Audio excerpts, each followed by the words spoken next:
नमस्कार, आप देख रहे हैं खबर 100 में हूं आपके साथ राहुल मौर्य। आइए रुख करते हैं इस वक्त की बड़ी खबरों की ओर, लेकिन उससे पहले एक नजर हेडलाइंस पर।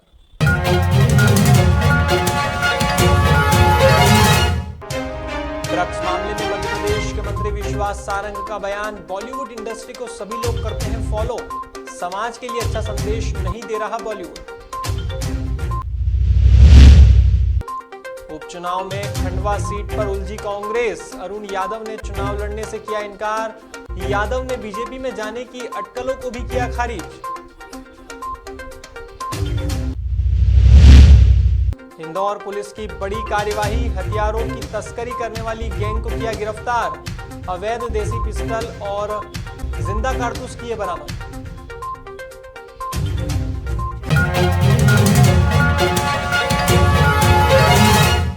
सोमवार को मध्य प्रदेश के चिकित्सा शिक्षा मंत्री विश्वास सारंग ने मीडिया से बात की। उन्होंने मीडिया से बात करते हुए अभिनेता शाहरुख खान के बेटे आर्यन खान के मामले में अपनी प्रतिक्रिया दी है। मंत्री सारंग ने कहा कि जिस प्रकार से लगातार बॉलीवुड से जुड़े हुए लोगों का ड्रग्स कनेक्शन सामने आ रहा है, यह समाज को अच्छा संदेश नहीं जा रहा है। विगत दिनों शाहरुख खान का दिया हुआ इंटरव्यू सामने आना बेहद दुखद है। सारंग की माने तो बॉलीवुड में यह सुनिश्चित किया जाए कि ड्रग्स का सेवन पूरी तरह से बंद हो। देखिए, जिस प्रकार से लगातार बॉलीवुड से जुड़े हुए लोगों का ड्रग कनेक्शन सामने आता है, ये समाज में कोई अच्छा संदेश नहीं देता। और शाहरुख खान का बेटा जब स्वयं ड्रग लेते हुए पकड़ाते हैं और उसके साथ शाहरुख खान का विगत दिनों दिया हुआ इंटरव्यू सामने आता है, ये बहुत दुर्भाग्यपूर्ण है। वो व्यक्ति जिसको समाज का एक बहुत बड़ा वर्ग अपना रोल मॉडल मानता है। हम देखते हैं कि बॉलीवुड से जुड़े हुए अभिनेता अभिनेत्रियों को बहुत यंगस्टर्स फॉलो करते हैं। ऐसे लोग जिनको समाज का एक बड़ा वर्ग फॉलो करता है, उनकी कार्य पद्धति, उनकी जीवन पद्धति, उनका जीवन जीने का तरीका, उनके विचार प्रत्यक्ष या अप्रत्यक्ष रूप से समाज के एक बड़े वर्ग को प्रभावित करते हैं। मेरा मानना है कि वो लोग जो समाज के एक बड़े वर्ग को प्रभावित करते हैं विचार से, अपने काम करने के तरीके से, उनमें शुचिता भी होनी चाहिए, जो कि देश के आगे के भविष्य के लिए बहुत जरूरी है। इसी दौरान सारंग ने कांग्रेस नेत्री प्रियंका गांधी के झाड़ू लगाने वाले वीडियो पर भी तंज कसा है। सारंग का कहना है कि कमरा साफ सुथरा था, वीडियो में साफ दिखाई दे रहा है कि कचरा केवल उनकी झाड़ू के आसपास था। प्रियंका गांधी 10 जनपद से कचरा लेकर गई थी और वहां फैलाकर झाड़ू लगाई। सारंग की माने तो फोटो अपॉर्चुनिटी और केवल मीडिया की सुर्खियों में बने रहने के लिए प्रियंका गांधी ने ऐसा किया है। सुनिए उनका यह बयान। साफ सुथरे कमरे में वीडियो में ये अलग दिख रहा है कि केवल उनकी झाड़ू के आसपास कचरा है। ये इस तरह की झाड़ू लगाते हुए इस तरह का कचरा तो मैंने इससे पहले कभी नहीं देखा। मुझे ऐसा लगता है कि प्रियंका गांधी थी 10 जनपद से कचरा इकट्ठा करके ले गई थी और उस कमरे में उन्होंने पहले फैलाया और उसके बाद झाड़ू लगाई। पर सही मायने में इस तरह की नाटक नौटंकी करना, अच्छा यदि झाड़ू लगा रही थी तो वीडियो क्यों बना? और ये वो बता दे, इससे पहले वो और किसी सफाई अभियान में यदि शामिल होती तो लगता भी कि वो बहुत नेचुरल वे में झाड़ू लगा रही है। वो 10 जनपद से ही कचरा लेके गई और उसको खुद ने फैलाया और झाड़ू लगा दी, फोटो अपॉर्चुनिटी के लिए, केवल मीडिया की सुर्खियां बनने के लिए ये काम किया। पर अच्छी बात है यदि वो झाड़ू लगातार लगाती रहे और स्वच्छता, मोदी जी के स्वच्छता अभियान में जुड़ जाए तो बुराई। मध्य प्रदेश के उपचुनाव में खंडवा सीट काफी चर्चा का विषय बन चुकी है। वैसे तो कांग्रेस के सीनियर नेता अरुण यादव के नाम पर मोहर लगाई जानी थी, लेकिन यादव के खंडवा सीट से चुनाव नहीं लड़ने के बयान ने कांग्रेस के खेमे में खलबली मचा दी है।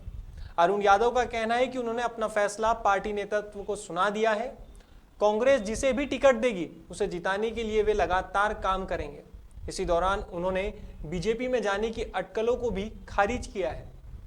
सारंग जरूर जिता रहे हैं। देखिए, मैं पहले भी कह चुका हूँ, सब विषयों पर मेरी प्रेस से भी चर्चा हो गई। कल भी मैंने इंदौर में वही कहा था कि मैं कांग्रेस का एक बहुत छोटा कार्यकर्ता हूँ और मुझे मेरी पार्टी से सब कुछ मिला जो मुझे मिलना चाहिए था। मैं कृतज्ञ हूँ सोनिया जी का, राहुल जी का, माननीय कमलनाथ जी का, दिग्विजय सिंह जी का, तमाम नेताओं का, मध्य प्रदेश के और देश के भी। मैं अपने पारिवारिक कारणों से मैंने अपनी उम्मीदवारी को वापस ली है और मैंने स्पष्ट कहा है कि कांग्रेस के निष्ठावान, प्रतिष्ठित और जो जनता के बीच में रहने वाला कार्यकर्ता उसको चुनाव का मैं नए लोगों को अवसर मिलना चाहिए। इंदौर की तेजाजी नगर पुलिस ने बड़ी कार्यवाही करते हुए हथियारों की तस्करी करने वाली एक गैंग को अपनी हिरासत में लिया है। दरअसल पुलिस को मुखबिर से सूचना मिली थी कि कुछ संदिग्ध व्यक्ति अवैध हथियार लेकर इंदौर से बाहर जाने के लिए करताल फाटक के पास वाहन का इंतजार कर रहे हैं। इस सूचना पर पुलिस ने इन आरोपियों को घेराबंदी कर अपनी हिरासत में लिया और उनके कब्जे से देसी पिस्टल और जिंदा कारतूस भी बरामद किए। पुलिस की माने तो आरोपी दिल्ली और सीहोर में हथियार बेचते थे। फिलहाल सभी आरोपियों से पूछताछ की जा रही है। थाना तेजाजी नगर क्षेत्र में ऐसी सूचना प्राप्त हो रही थी थाने पर कि कुछ लोग लिफ्ट लेकर जाने वाले हैं और उनके पास अवैध हथियार हो सकते हैं। इस पर थाना प्रभारी तेजाजी नगर द्वारा वरिष्ठ अधिकारियों को सूचित किया गया। इसमें सीएसपी आज़ाद नगर और थाना प्रभारी तेजाजी नगर द्वारा एक टीम का गठन करके मौके पर घेराबंदी करके लिफ्ट लेने वालों को पकड़ा गया और उनकी तलाशी लेते उनके पास से हथियार बरामद हुए और उनके पास जिंदा कारतूस भी थे। पकड़े गए आरोपियों में चमन, धर्मेंद्र और उत्तम हैं। इनमें से चमन और धर्मेंद्र दिल्ली के रहने वाले हैं और उत्तम सीहोर का रहने वाला है।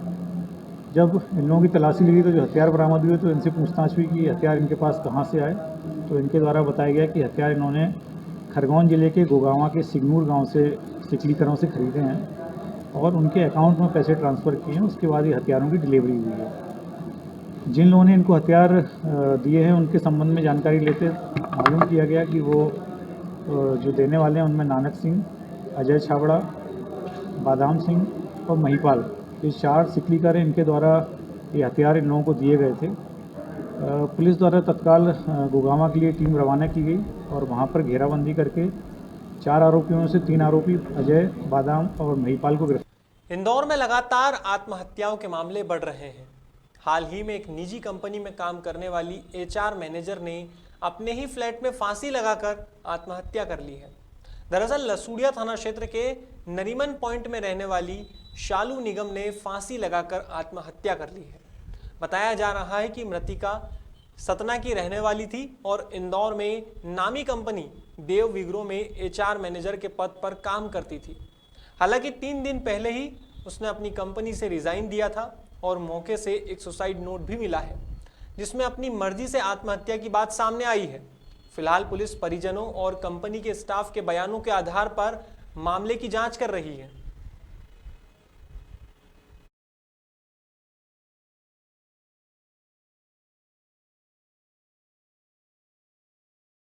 ये हमारी भांजी है। परसों हमसे इससे बात हुई तो मैंने कहा बेटा कहा ठीक ठाक है। बोले हाँ मामा जी सब ठीक है। तो मैंने बोले इस समय टेंशन में ज़्यादा रहती हूँ। मैंने कहा क्या बात है बेटा, काहे टेंशन में रहती हो। तो उसने कहा कि थोड़ा सा इस ऑफिस से थोड़ा सा हमारा टेंशन चल रहा है। तो मैंने कहा किससे चल रहा है। बोले हो गया ऑफिस से चल रहा है। मतलब स्पष्ट नहीं बोली, क्लियर नहीं बता पाई है कि क्या हो गया है। फिर दूसरे दिन 11 बजे अपन बात मम्मी से की है और 12:30 से उसका मोबाइल स्विच ऑफ आने लगा है। नहीं नॉर्मल कीजिए और कुछ नहीं। वो बोले नहीं मम्मी तुम जाओ चारों धाम, हम तुम्हें टिकट कराते हैं, ये करते हैं वो करते हैं। ये पूरी नॉर्मल वाली बात हुई है। 2 बहनें जो सतना जिला के रहने वाली है, दोनों बहनें इंदौर में रह के नरीमन पॉइंट में किराए के मकान में रह के और जॉब करती थी। एक बहन सुबह जॉब पे चली गई, दूसरी बहन जॉब पे नहीं गई हो। और शाम को जब बहन आई शिल्पा तो उसने देखा कि फ्लैट में गई तो देखा कि बड़ी बहन ने फांसी का फंदा लगा लिया है। तो परिजनों से पूछताछ में क्या सामने आया, कुछ रिजाइन की बात आ रही है क्या? नहीं अभी ऐसा कुछ नहीं है, अभी जांच कर रहे हैं। फिलहाल खबरों में बस इतना ही। देश और दुनिया की तमाम खबरों के लिए देखते रहिए खबर 100, जनता की बुलंद आवाज।